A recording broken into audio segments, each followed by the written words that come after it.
Right, good afternoon everyone, how you doing? Right mate, good boy. Lovely weather today, huh?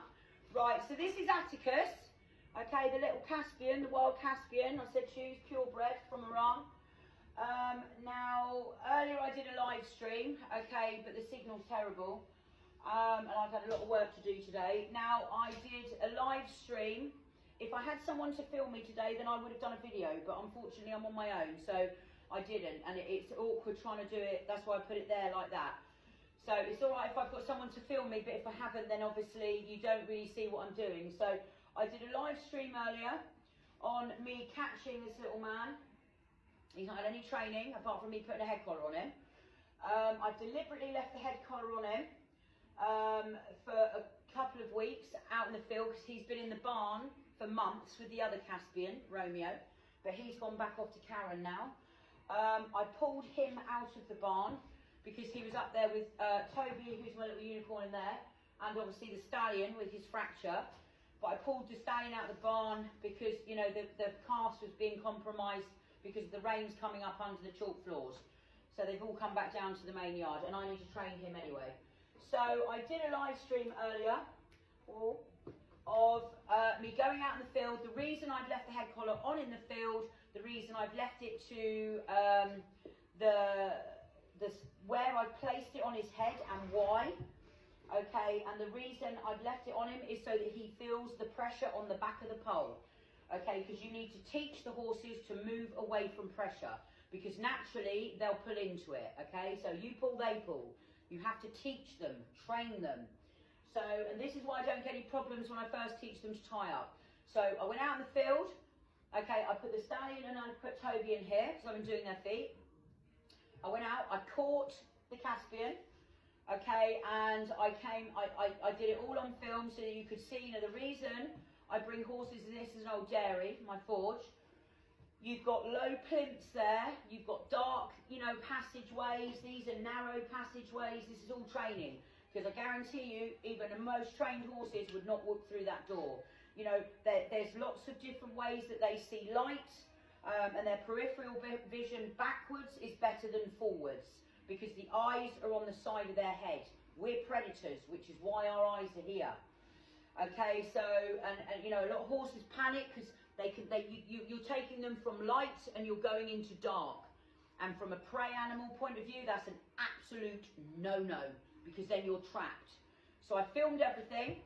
I'll try and see if I can get someone to help me tomorrow to do some filming, because then what I did was I brought him in here. I showed, and I literally, because he's not even, I mean, his holts are broken in a sense, but he's not been led. You know, I even did a video of me putting him on the truck at the barn before my other account got hacked. And I will be getting that back, and I will be asking TikTok for an in-person meeting, because I'm fed up with them ignoring me. And my media manager has been emailing them since the 29th of September. Yes. So I think an in-person meeting, and then they will not be able to argue my identity. I will not put up corruption, TikTok. Anyway, I'll sort that out this week. I won't give up on that other account. I will not have this. Anyway, so what I did was I tied him onto here. Okay, and I explained when you close doors, how animals can panic, how you teach them to turn. You know, like I say, and he stood here quiet as a mouse.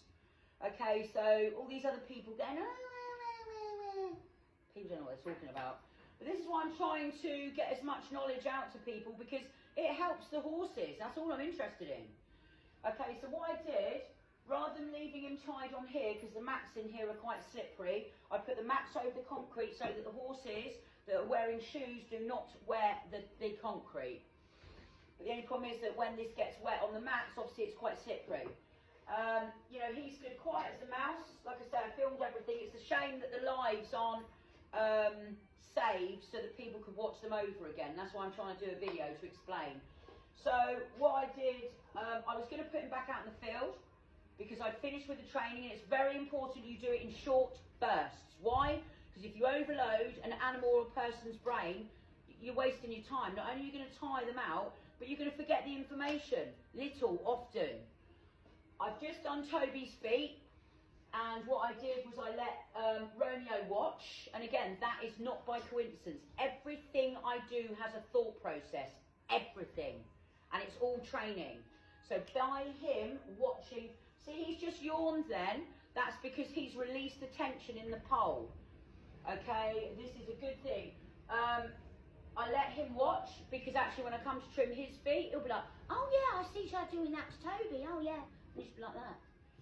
So now what I'm going to do is I'm going to lead Toby out of here. He's been stood tied up now for, I don't know, 20 minutes. That's a bat an eyelid.